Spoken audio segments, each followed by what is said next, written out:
The Disrupt Education vlog can be found on YouTube. To hear it in podcast form, search Disrupt Education on any of the following podcast platforms: Anchor, Apple Podcasts, Google Podcasts, Breaker, Castbox, Overcast, Radio Public, Pocket Cast, Spotify, or Stitcher.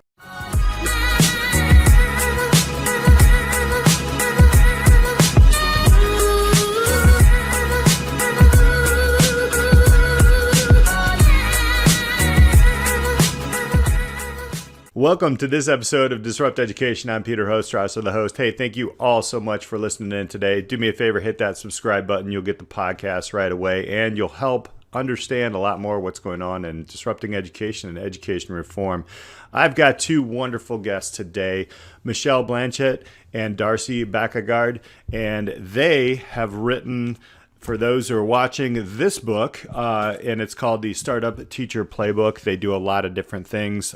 Thank you both so much for being here with us today.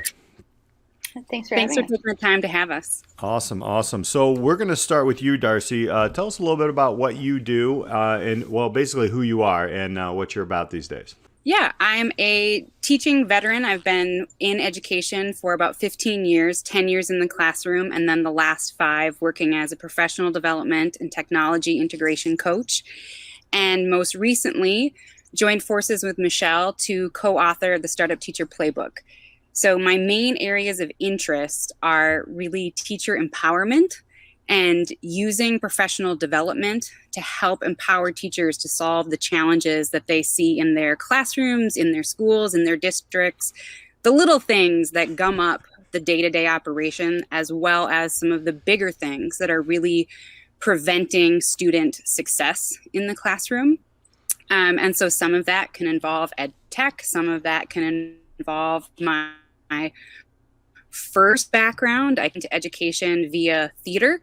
And so I have a lot of passion for interactive activities in the classroom, but really just helping teachers get back the joy that they had and that purpose that they originally had as educators, and to make PD hopefully a little less painful.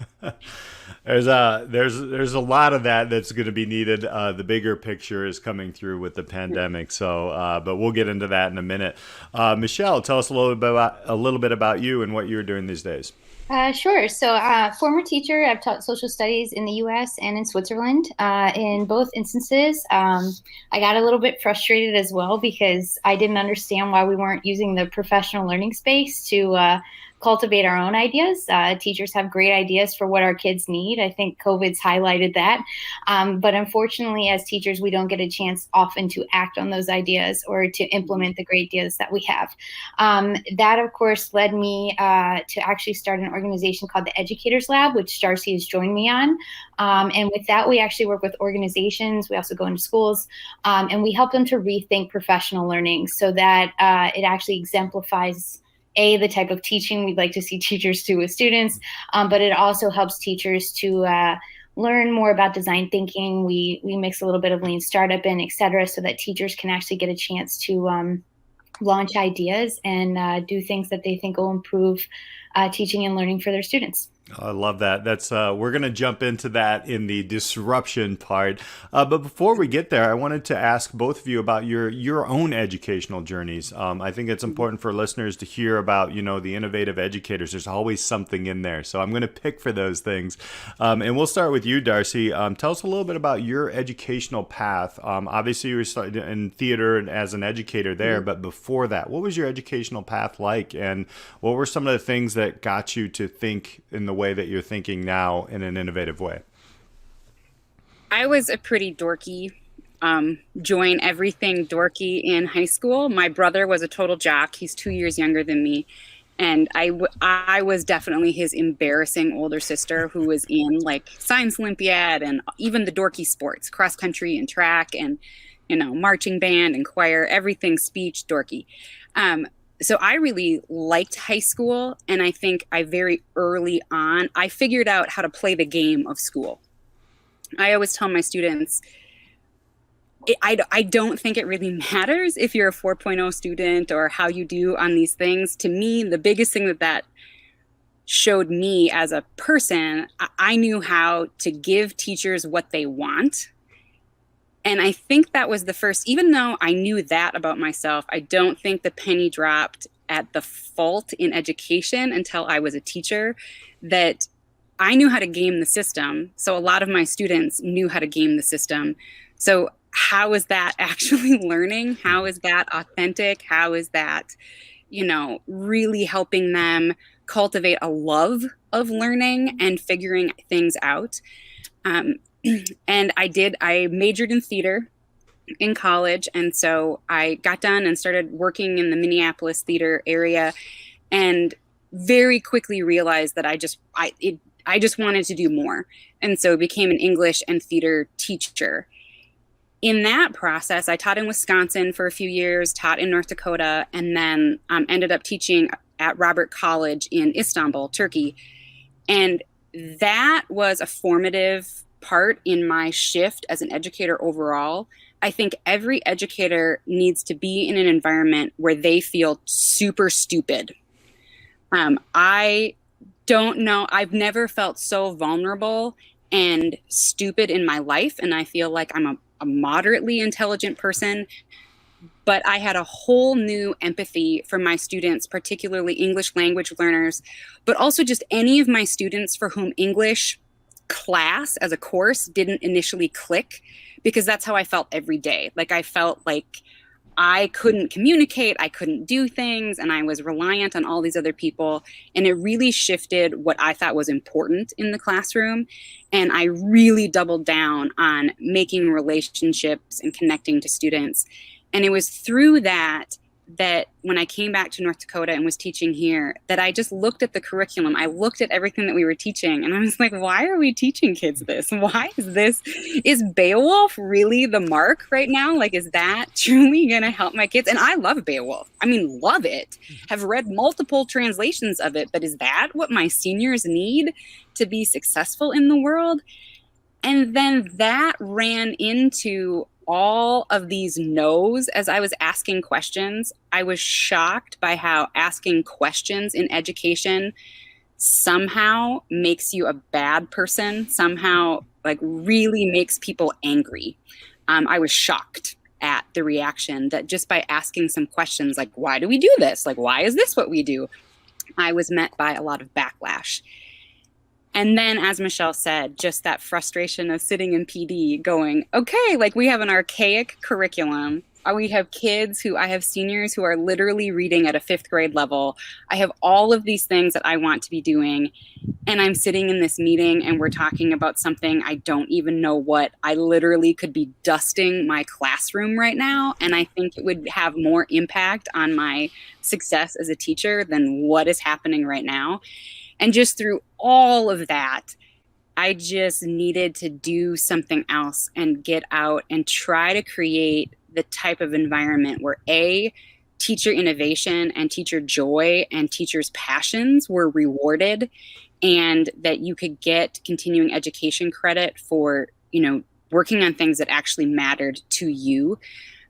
So that's a lot of different whys, I guess, out there. But I'm so excited to have had these diverse experiences that at least I finally got here. I wish I would have been here when my first year teaching, but I'm here. Yeah, that you can start to see, and we'll get into this a little bit later, the empathy, obviously, in Istanbul, and that is a key foundation factor, obviously, of not only design thinking, as we'll talk about a little bit later, but as just humans. So that's great. Yeah. And thank you for sharing. So Michelle, what was your path like in education, even before you became an educator, and some of the things that kind of pointed you in the direction of just being an innovator in the space? It's actually interesting. So my mom was a teacher, and when I was a kid, I had to stay after school every day. In elementary school until she was finished. So I was staying at school till like 5, which I loved. So I was like, I'm never going to be a teacher. And so I guess I would start there because I guess I never thought I would end up where I am right now. But I can resonate with what Darcy was saying about treating school like a game. I think I've always asked why. I definitely wasn't a model student, though. My grades were good, but I would be the one, I think, that would annoy teachers, because I would be like, I don't get why we're doing this. And if I didn't understand why, I struggled to take it seriously. So, but I knew the game. Like, sure, you have your good grades or whatnot, but for me, my heart wouldn't necessarily be into some of the stuff that I'm doing. So I have to say, I think another big learning curve for me is I come from a really large family. My immediate family is small. My dad's one of 6. My mom's one of 11. I have over 30 cousins, and I'm one of the babies, if you will. I'm 18th, so I watched a lot on what to do, and especially I think what not to do. But as you're kind of navigating, I had actually wanted to go into international development, and I wanted to do something that made a difference. So in any case, in college, I ended up doing this internship randomly in DC. They didn't have enough teachers, so they would actually let me teach a portion of the day. It was this camp, and I loved it. So I was like, you know what, this is great. This is how I'm going to make my difference. So I went into it. I ended up getting my teaching degree, but mind you, my background's anthropology. It's international relations. Of comparative politics. So, but I got my certificate to teach social studies. And I went in, and, I had the same kind of thing. My students, I was just working with this population where, like, there's a fair amount of gang activity. I was shocked by I was teaching 8th grade at the time. Some of the stuff my kids were dealing with. I had a kid that was already engaged, had to call the parents to be like, hey, she's 13. Oh no, it's for when she turns 18. Oh, okay. And you have kids running away. I mean, the list really can go on. And these kids are dealing with really real things, and you're having to go over, like, they don't know what to wear to court. Like, I had a student, like, they didn't know to actually dress nice and try to speak properly, because the judge is going to, not treat you very well if you go in with whatever ensemble they had on this day. And, for me, I was teaching the Punic Wars. I still can remember this one lesson, and they were super into it. They were engaged. I had Roman Empire, so they were telling me the battles and all the names I wanted. And I was like, engagement doesn't matter. This is completely irrelevant. How am I helping these kids? These kids are 13, and they're already telling me I'm not going to college. And my school was only pushing college ready. And it got me thinking, what about everybody else? Like, this is not a good education to employment pipeline. For me, student success means that these kids are going to live a good life. Like, they have a decent quality of life later. They have financial stability, like purpose, joy, So I think at that point, when I was thinking about student success, it really had me questioning the system that we're in. And there's just all these moving parts to it that, again, just didn't add up. So, I can already say I was only in 2 years, and I was pretty demoralized. I just didn't. I was like, this like, you can have a bond with the kids, you can attempt to make a difference, but the reality is this. I don't think on the long term I'm doing much. So anyways, that I ended up doing a master's in Spain. I wanted to learn Spanish. I had a lot of Spanish speaking students, so that was a goal. And I did international relations. But in any case, when I was there, I discovered social entrepreneurship. I took part in I became vice president of this big social responsibility forum, and I loved it. So social entrepreneurship just introduced me to all these great topics like design thinking and lean methodology, and how can you use business principles for good? How can you think about impact? And it really gave me a clear structure on, okay, if things aren't working, what can you do about it? How can you pivot? How can you work within systems? When do you not work within a system and create something new?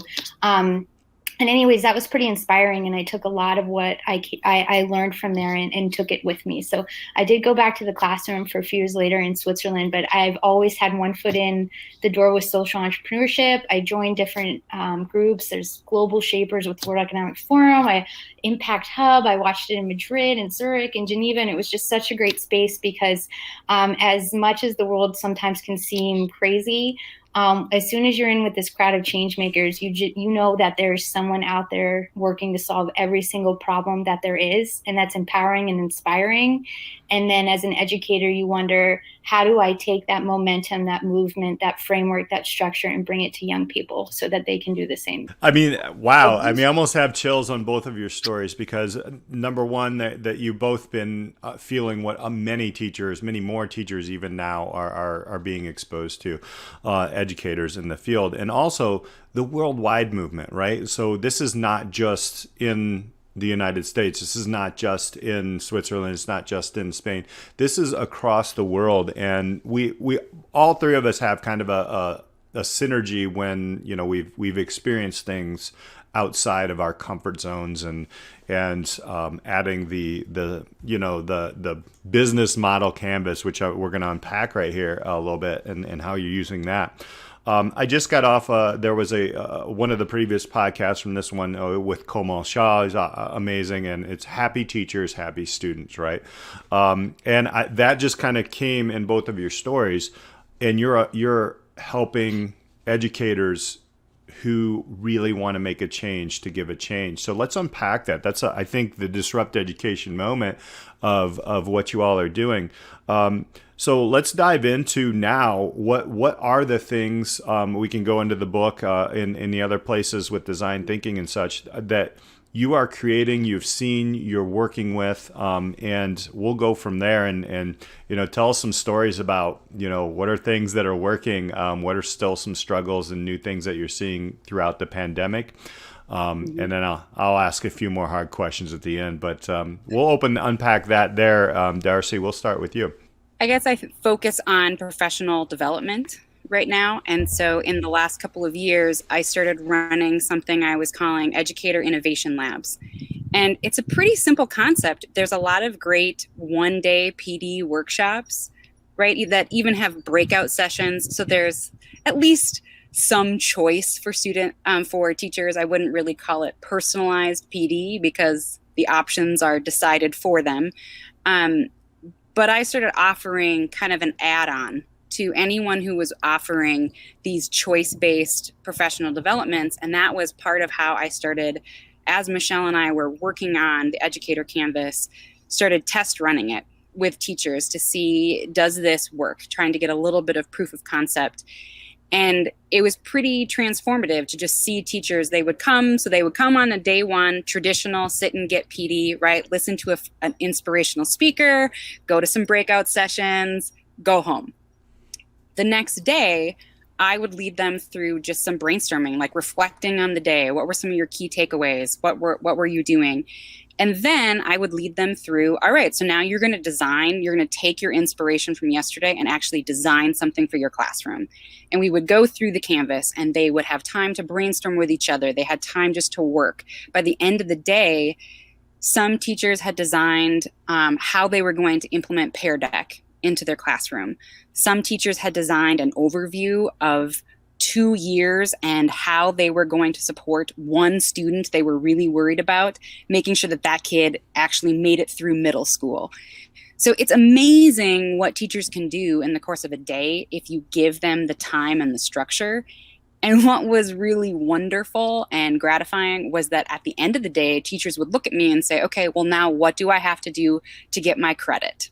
Because unfortunately, so much of renewal credit and continuing education is based on how many hours have you sat in this chair? And I would look at them and say, well, nothing. You were here yesterday and today. That's your 15 hours. That's what it is in North Dakota, at least, for credit. And so you're done. And they could not believe that they were going to get a continuing education credit for creating a lesson plan for their classroom. And how sad is that? Like, why isn't that the norm? Why aren't we empowering teachers to create solutions? Why aren't we're spending thousands, tens of thousands of dollars on professional development for educators. And a lot of it is really good inspiration, but there's no follow through. It's like most of the time you come from the best PD I would attend, I would come back the next day and I had to teach. And so when was my process time? Where was my time to actually take that inspiration and implement it? And so that's what I've been working on, and that's what I'm really excited to do. This summer, I'm running a personalized PD challenge. So every January, I do a 30-day yoga challenge. And on day one, I got 3 minutes into the video and went, why aren't we doing this for teachers? And outlined a 30-day PD challenge. But you don't have to do it in 30 days. So I'm just calling it a personalized PD challenge. And it will be free for anyone who wants to join in. I have continuing education credit available for people who need that or want that. But the basic idea is, let's break down the innovation process into 30 small steps, 15 to 20 minutes a day, just one little nugget. So instead of PD being this whole separate thing that is, I always felt it was almost disconnected from my life, from my teaching, from my classroom. Let's make this a little bit more of an inherent reflective process that we do every single day. And that's where I'm at in I want to create experiences where teachers can get credit for innovating and just help them think in a new way, because unfortunately, teachers really aren't taught design thinking. I learned about action research when I was doing my master's degree, but not when I was doing my teacher certification. And while I know teachers inherently do human-centered design, right? We look at our class, we see that they're totally confused, we revise. We're doing that cycle constantly, but it's not formal and it's not something that we're taught how to do. And so I think it's just important to provide those opportunities and help teachers nurture those natural skills into a more systemic process for them. Yeah. Systematic process. I love the now what, like, so now what, right? That's really the question that we were asking. So now what? Like, we got this instruction or we got this professional development, and I could use quotes around that sometimes as well. But now what? What do we do? Where do we find the time to do that? Do we, and that's, wow. All right. I'll have some follow-up questions there. And Michelle, with your, anthropology is amazing. Like, I know a lot of people in that realm, and that's just such an interesting lens. I'm going to poke at you a little bit and say, hey, how do you use that in what you're doing now? And then tell us some of those stories that you're working with educators. For me, anthropology, it's interesting because you always think about it in the traditional Margaret Mead, investigating these tribes kind of thing. Absolutely not. For me, anthropology is really learning how to empathize. It is learning how to get feedback. It's learning how to observe. It's learning how to adapt and I would say fit the context that you need to.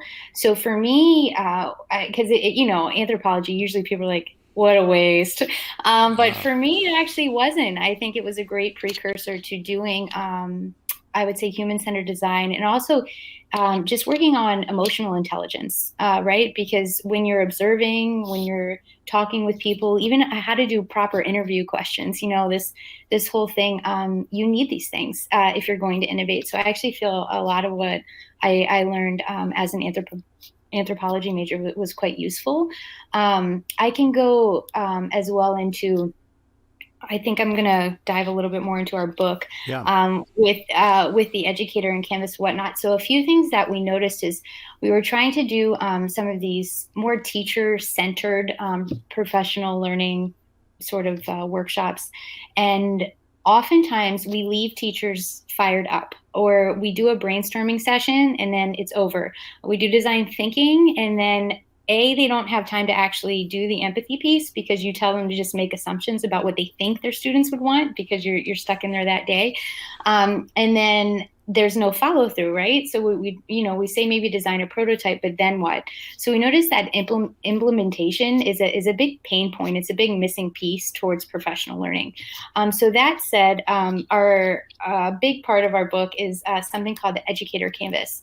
And it was inspired by the business model canvas. It's something that, and again, yes, it's global, right? The business model canvas is just this one pager that people would download, and you could go literally to any kind of workshop on, hey, you have an idea, you want to see if it has value, have this business model canvas workshop. And what was so amazing about it was they weren't paying for speakers, they weren't paying for consultants. You could run it yourself because it provided enough structure, it provided the guiding questions you needed to think through it yourself. And just having a bunch of other people in the room to collaborate with, to get feedback from, was usually enough to get people going. So, the idea was, hey, why don't we have something like this in the education space? Because we don't need the consultants and the speakers most of the time. The teachers have the ideas.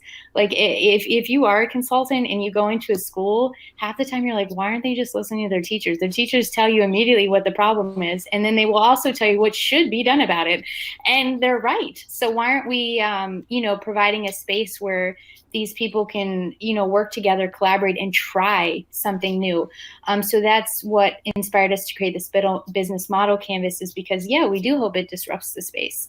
We hope that teachers do start getting credit for their professional growth because they learned something from an ed camp or from Voxer or Clubhouse, came in, worked with each other, and actually tried. It is the empathy, though, really. I mean, and I love that, because every anthropology student or somebody who has the major or minor has a kind of a different lens on it. So that's why I wanted to poke that out a little bit and see how you saw it. But as we know, in the design thinking process, the first thing is asking and empathizing and understanding what is happening. So I wanted to just kind of say, what are some of the stories that through the Startup Teacher Playbook have you heard teachers actually building something? Do you have any examples or anything? Because I have like 1,000 things on my mind where I've worked with kids and mostly students. I just love learning from students. But what are some of the things that you've seen so far in the early stages of the Startup Teacher Playbook? Well, as you said, it is the early stages, and so. First of all, if any of your listeners do end up getting the Startup Teacher Playbook and they use it and they start innovating and start doing things, we would love to hear those stories. We want to hear how this is helping support teacher innovation, how it is helping rekindle teacher joy. So please share those stories with us.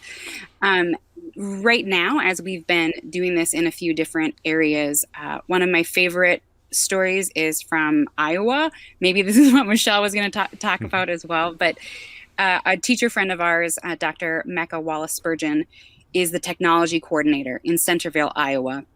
And as they were going into the start of this pandemic year, and they were having to shift all of their learning to hybrid and distance models, she, is the technology integration specialist, modeled some of the resources that they were going to have, pretty traditional role of a technology integrator.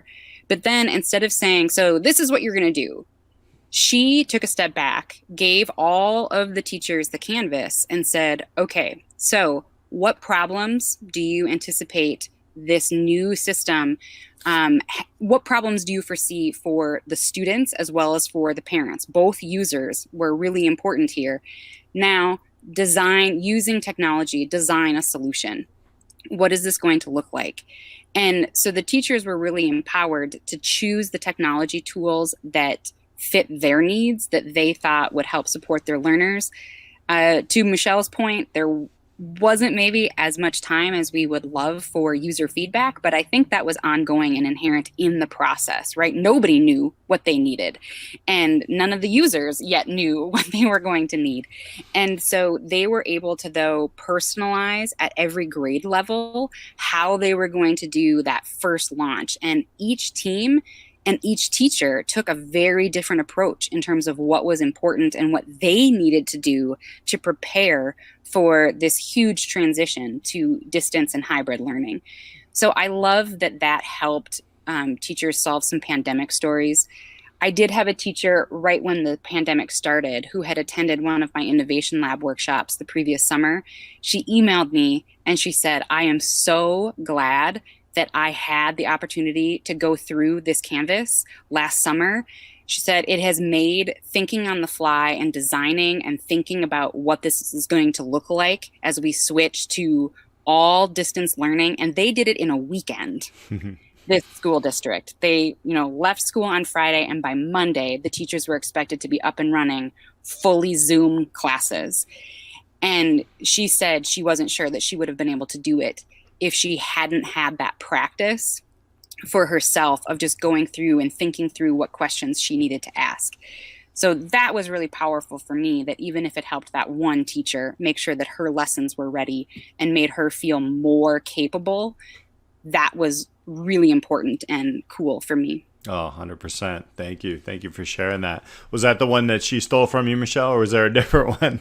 I do like that one because it's one of the few cases where we actually got a lot of the canvases back. So the teachers really focused on, how can we create a top quality learning experience, even remotely, for our kids. And it was interesting to see how they were able to personalize the solution and really pick initiatives and tech that they were comfortable with and that they thought they could, do best. But what's really been nice about the Canvas is, we kind of created it so that we can get out of people's way. So usually we just hear the initial offer. So it's been kind of interesting getting emails from people in India or Nepal, or, I work for this organization, or we're doing an entrepreneurship program in Kenya, and, this would be great. And so it's nice because for most people, what they're interested in and we're still trying to understand the way people are using it. So for instance, as Darcy mentioned, you could have something as open-ended as, how are we going to ensure that, we're teaching in a more equitable fashion? And that's the challenge. And then you have each teacher trying to personalize how they're going to solve it. And then for others, you have more of an open-ended where it's like, hey, what do you want to work on? Like, do you have an idea you want to launch, or, what's driving you nuts in class right now? Like, what's your biggest frustration? What are you going to do about it? It's just been, so we're getting like the initial, like, hey, we're interested in it. And now it's time to kind of compile and see, okay, what are people really doing with this thing? So, we're looking forward to this. It's super exciting. It really is, because now things are changing super fast, right? And when it is really almost, it is a kind of a UX designer for educators. It's kind of adding all these different implements, but there really is no one answer, because that was never the way it was intended. So I love the fact that both of you are really kind of understanding and learning with. That's really, I think, in education, the one biggest thing that I've taken from the pandemic is learning with, and ... You can fill in the blank however you want. And because we're all in this together and we're all trying to figure some things out. I think that's what makes this kind of disruptive, but also challenging in the education space, is where we always have this innovation catch-22. They want you to innovate, but then they want the data to prove the innovation works. Well, that's not possible. So I think, because for instance, this Canvas, this has come from years of iteration. Like I have other examples, but if you specifically want the Canvas, this is from years of working and trying to see what will work with teachers. And then that's the other thing, is then you need to wait for the proof of concept, right? So how long is it going to take for them to implement? And guess what? We don't care if teachers fail. We talk about risk taking all the time, but for us, there is no failing. If you tried something for your students and it didn't work, who cares? You got one step closer to what is going to work. And that's the point of these kind of documents. But we're not there yet in the education space. So it's one of those things where it's more challenging than you would think to do something that's this simple, because we do want to micromanage. We want something that's proven. We're scared to let teachers take risks, and we're scared to let them try. So I think sometimes when we talk about these things, it's something that's needed, but it's very, very difficult to implement. Yeah, 100%. I don't think we're taught, and that's actually was my question coming up. So you headed it out. It was just like, really, like what are the things that need to change? And I think, those steps of understanding that we can fail, and as a matter of fact, we should fail, and really do it in front of our students and with our students, and then learn from it. I mean, isn't that what learning is, right? I would say it's basically everything that we tell our students. We just need to actually walk the talk. right? We say that project-based learning, experiential learning, like we need to try things. Oh yeah, like part of the writing process is it's going to be sloppy, it's going to be messy, it's not going to be perfect right away. Like it's this whole learning cycle, and everything that we say we want to model for our students, everything we say that matters in education, that's not how we treat teachers. Right down to the PD we were talking about before. How often are we as teachers told, don't just lecture, like you can't just stand in front, you can't lecture. And then when we attend professional development, how much of it, what percentage of professional development is sitting in a chair silently listening to someone talk at us, usually with slides, usually with a ton of information on the slides. I mean, it's everything that we are told not to do. And so I agree with Michelle. We're not there yet. We micromanage everything. She says it so well. And really, I think it comes down to, like, let's acknowledge what we say we value in the learning process and in education, and let's treat teachers the same way. I wrote a blog while sitting in one of those PDs about exactly that, which I love that. I mean, it's rather ridiculous, and that's really what it comes down to. I wanted to give you all a chance to let people know how can they get this amazing book, how can they get in contact with you to actually start their own teacher playbook and walk through the canvas. You can get the Startup Teacher Playbook at Amazon. There's a direct link to the site on our website, theeducatorslab.com. And at the website, there's all of our contact information, our upcoming courses, as well as several free resources. So if the first step for you is taking a look at this Educator Canvas, you can download a free copy of the Canvas so that you can right now, while you're waiting for your book to get to you, you can use the Canvas and start implementing it.